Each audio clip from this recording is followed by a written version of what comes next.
Hello friend, आप सभी का स्वागत है आर के क्लासेस यूट्यूब चैनल पर। आज की इस वीडियो में हम सीटेट लेवल 2 सोशल साइंस जून 2011 के पेपर के सीडीपी के क्वेश्चन देखने वाले हैं। तो चलिए वीडियो शुरू करते हैं। सीटेट में ज़्यादातर क्वेश्चन जो है वो रिपीट होते रहते हैं, तो इस वजह से जो है आपको प्रीवियस ईयर क्वेश्चन ज़रूर देखने हैं। तो यहाँ पर क्वेश्चन नंबर फर्स्ट है, एक रचनात्मक शिक्षार्थी वह है। यहाँ पर हमें क्रिएटिव स्टूडेंट के बारे में बताना है कि इनमें से कौन सा जो है क्रिएटिव स्टूडेंट होगा। तो इसका करेक्ट आंसर हो जाएगा ऑप्शन नंबर फोर्थ, तर्क समझने एवं समस्या हल करने में निपुण। तो जो बच्चा तर्क करने में, समस्या को हल करने में निपुण होता है, उसको हम लोग रचनात्मक शिक्षार्थी कह सकते हैं।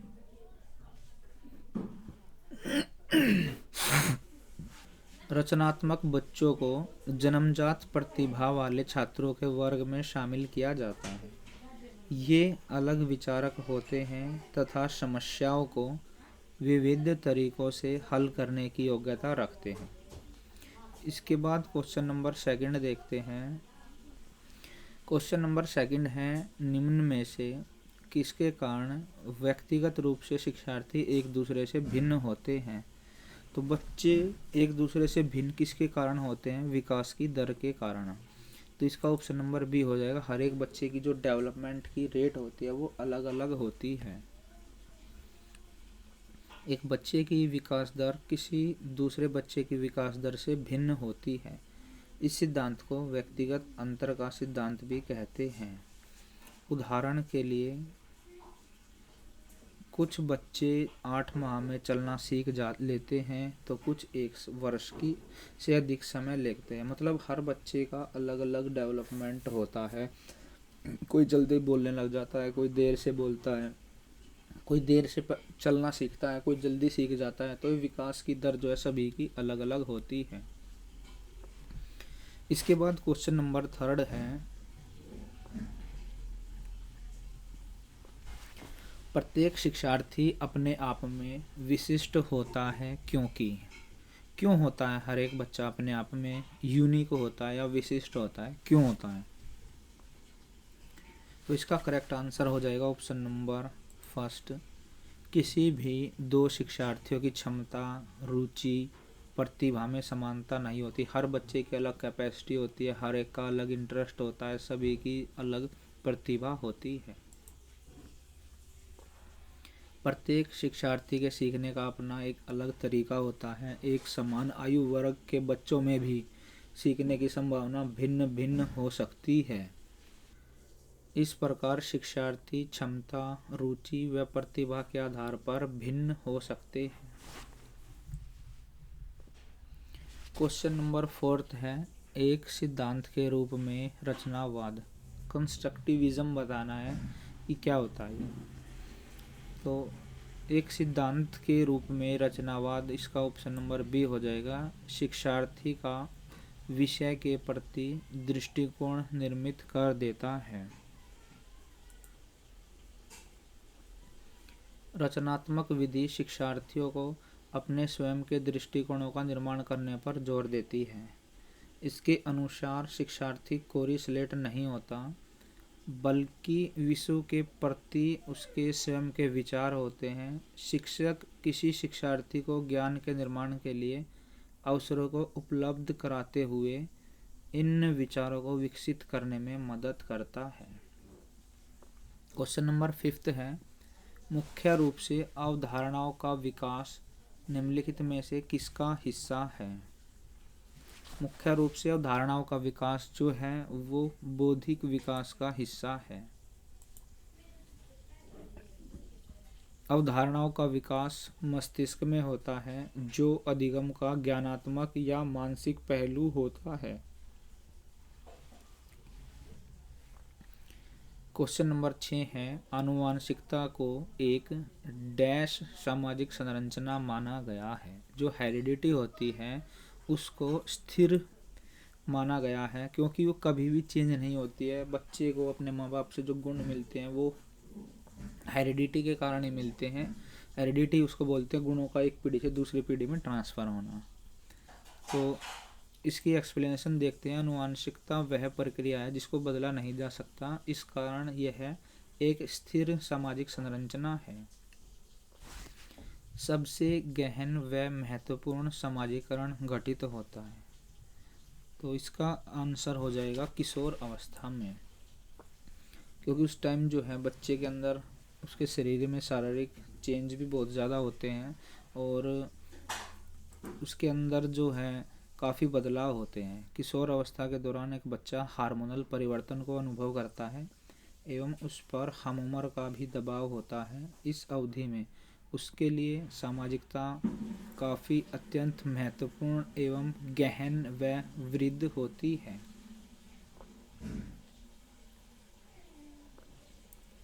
इसके बाद आगे है शिक्षार्थी जो पहले सीख चुके हैं कि उसकी पुनरावृत्ति और प्रत्यास्मरण में उनकी सहायता करना महत्वपूर्ण है, क्योंकि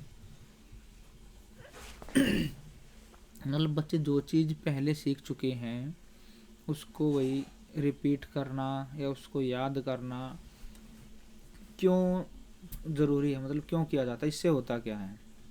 तो इसका ऑप्शन नंबर बी हो जाएगा। पूर्व प्राप्त ज्ञान जो है वो नई सूचना को ग्रहण करने में मदद करता है, मतलब जो प्रीवियस नॉलेज है वो नए ज्ञान को ग्रहण करने में जो है मदद करती है।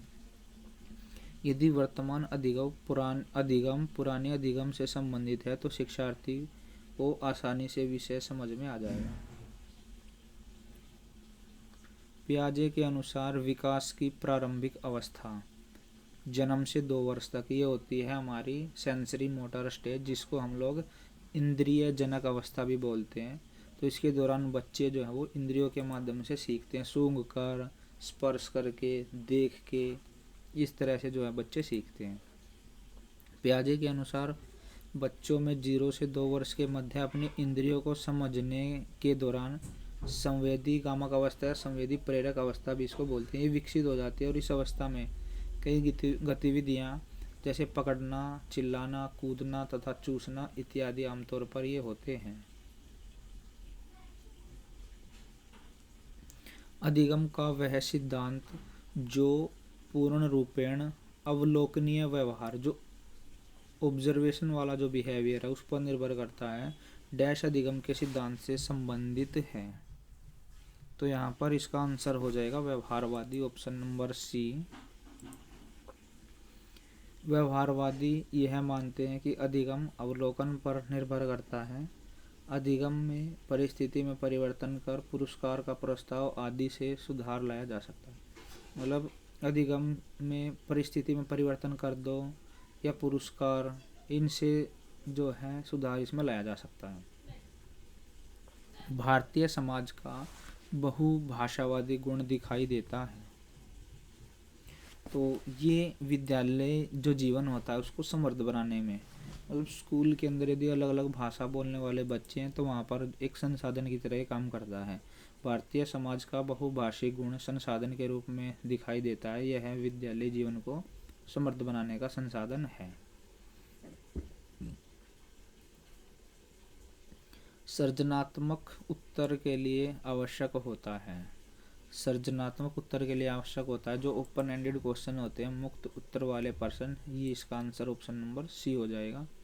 मुक्तोत्तर प्रश्न रचनात्मक उत्तर प्राप्त करने का एक अच्छा तरीका है। अलग तरह की सोच रखने के कारण रचनात्मक बच्चे सभी प्रश्नों के उत्तर अलग अलग तरीकों से दे सकते हैं, इसलिए उनको अपनी रचनात्मकता बढ़ाने के लिए मुक्त उत्तर प्रश्न पूछने चाहिए। इसके बाद आगे है शिक्षार्थियों के शिक्षण अधिगम में जो अंतर रह जाता है उसका निदान क्या होना चाहिए, मतलब उसका डायग्नोज कैसे किया जाना चाहिए या क्या होना चाहिए। तो इसका ऑप्शन नंबर फर्स्ट हो जाएगा समुचित सुधारात्मक उपाय।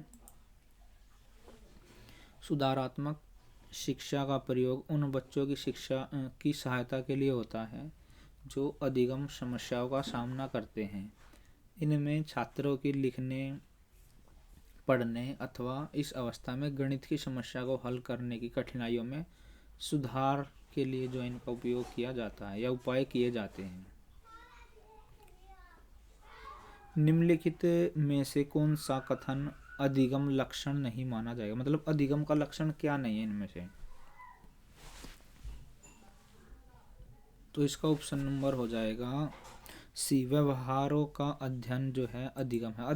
व्यवहारों का अध्ययन नहीं होता अधिगम, व्यवहार में परिवर्तन होता है।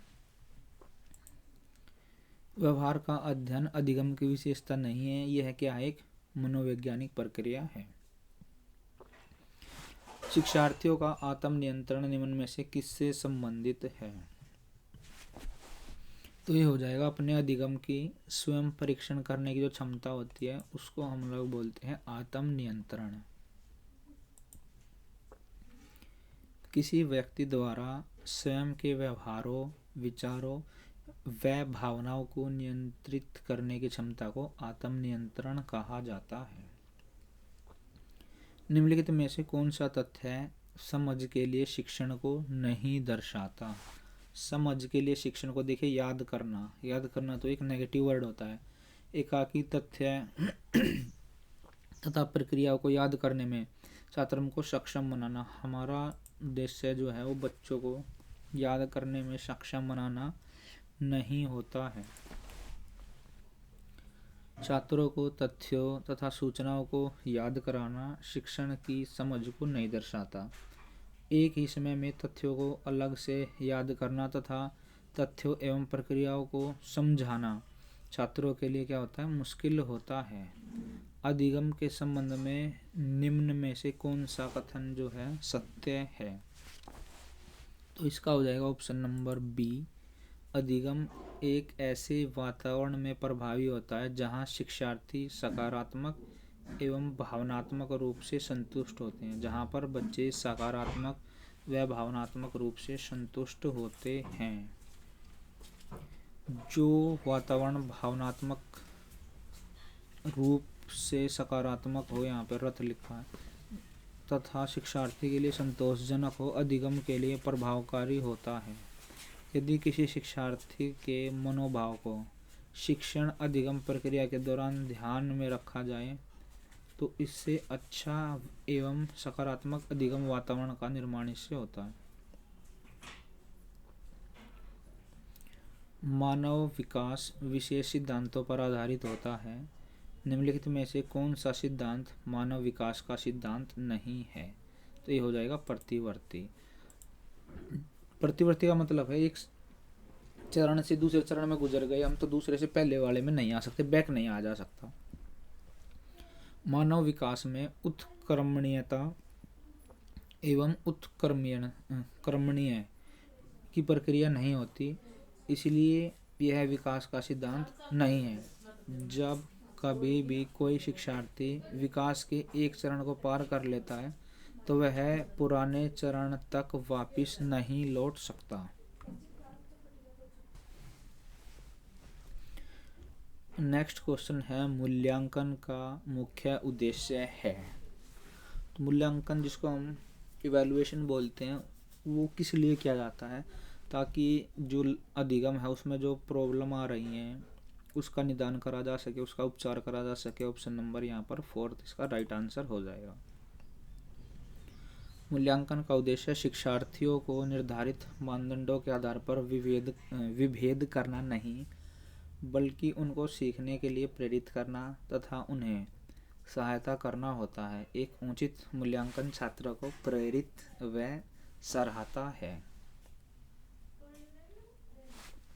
निःशक्त बच्चों के लिए समेकित शिक्षा की केंद्रीय सरकार द्वारा प्रायोजित योजना का उद्देश्य डैश में छात्रों को शैक्षिक अवसर उपलब्ध कराना है।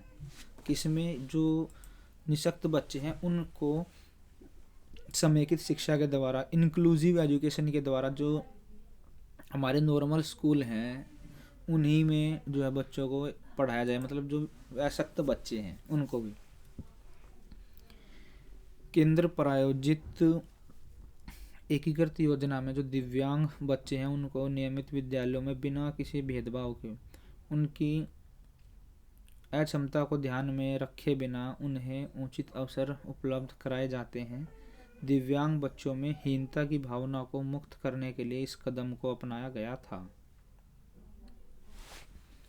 नेक्स्ट क्वेश्चन है, छोटे शिक्षार्थियों में निम्नलिखित में से कौन सा संकेत पठन अक्षमता को नहीं दर्शाता है।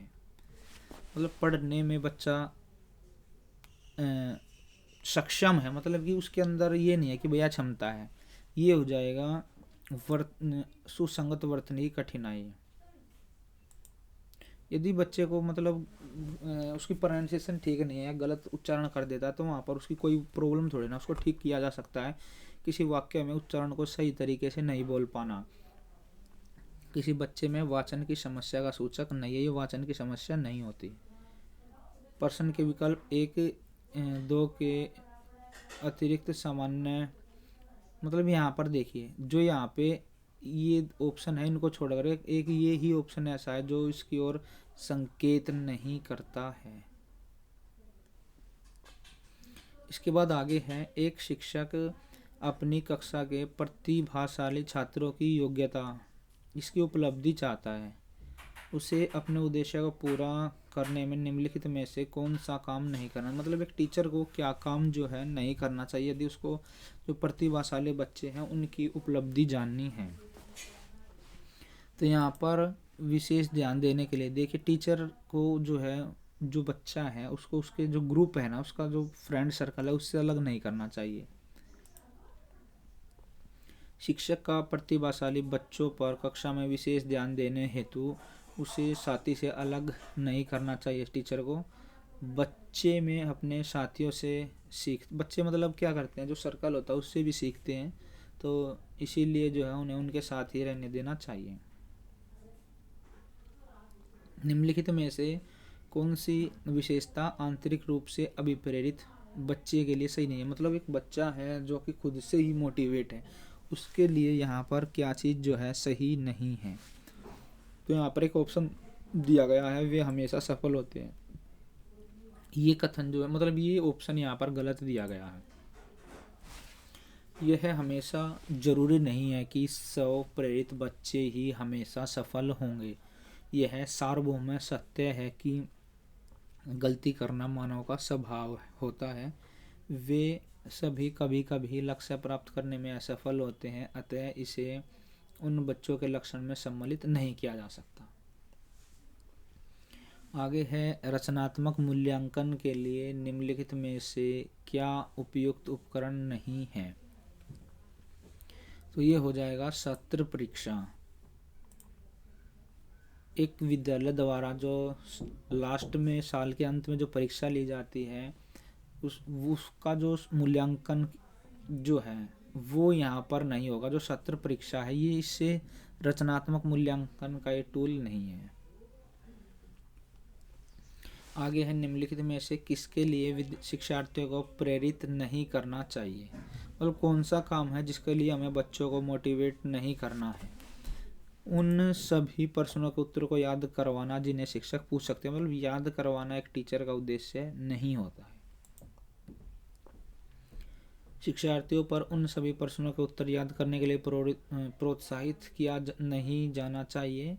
उनका ध्यान अवधारणा, मतलब बच्चे को जो कंसेप्ट है वो समझाना, उसको क्लियर करना, ये टीचर के उद्देश्य है, ना कि चीज़ों को याद कराना। इरफान खिलौने के पुर्जों को क्या करता है, देखने के लिए उनको तोड़ देता है। ऐसे में आपको क्या करना चाहिए, मतलब एक टीचर के रूप में आप क्या करोगे यदि इरफान कोई बच्चा है और वो खिलौनों के जो पुर्जे हैं उनको तोड़ देता है। तो इसका ऑप्शन नंबर सी हो जाएगा। उसकी जो जिज्ञासा प्रकृति है उसको प्रोत्साहित तथा उसकी जो एनर्जी है, उसकी जो ऊर्जा है उसको सही दिशा में लगाना चाहिए। जिज्ञासा ही श्रेष्ठतर अधिगम का आधार है। यदि कोई बच्चा नई बातों को सीखने के लिए उत्सुक है तो उसकी उत्सुकता को परिपूर्ण करने के लिए अधिक अवसर उपलब्ध अवश्य कराना चाहिए। शिक्षक द्वारा बच्चों की जिज्ञासा प्रवृत्ति को उभारने तथा उनकी ऊर्जा को सही दिशा देने के लिए क्या करना चाहिए, उसको प्रेरित करना चाहिए या प्रोत्साहित करना चाहिए। पुरुष स्त्रियों की तुलना में अधिक बुद्धिमान होते हैं। ये स्टेटमेंट मतलब ये कथन जो है ये कैसा है, तो ये लैंगिक पूर्वाग्रह पर ये आधारित है। पुरुष प्राय महिलाओं की तुलना में अधिक बुद्धिमान होते हैं, या पुरुष महिलाओं की तुलना में ज़्यादा परिश्रमी या सक्षम होते हैं। इस तरह की जो अभिव्यक्ति है वो समाज की लिंग पक्षपाती सोच को प्रदर्शित करती है। इसे हमारी शिक्षा व्यवस्था द्वारा हतोत्साहित किया जाना चाहिए। अगला क्वेश्चन है, बच्चों के विकास सिद्धांत को समझना शिक्षक की सहायता करता है। यदि एक टीचर बच्चों का विकास कैसे कैसे होता है, इसके जो सिद्धांत है, इसके जो प्रिंसिपल है उनको समझ लेता है, तो इससे टीचर को किस चीज़ में हेल्प मिलती है। इसका फोर्थ हो जाएगा, शिक्षार्थियों की भिन्न अधिगम शैलियों को प्रभावी रूप से संबोधित करने में। बच्चे के विकास के सिद्धांत को समझने के बाद ही कोई शिक्षक शिक्षार्थियों के लिए प्रभावकारी विविध शैली की आवश्यकता को पूरा कर सकता है। अलग अलग विचार विमर्श शिक्षक को श्रेष्ठतर अधिगम रणनीति बनाने में सहायता करता है।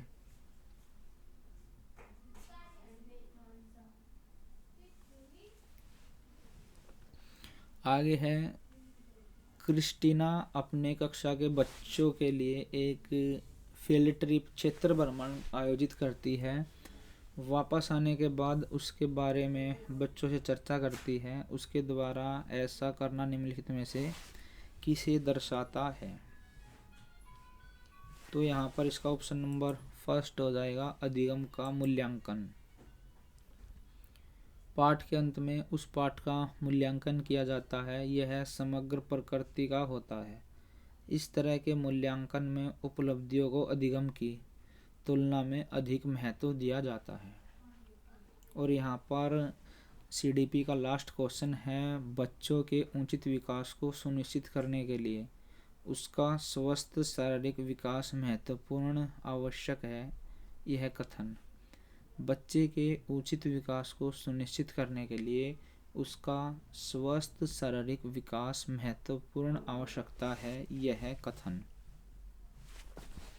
तो यह कथन सत्य है, क्योंकि शारीरिक विकास विकास के अन्य क्षेत्रों से परस्पर जुड़ा है।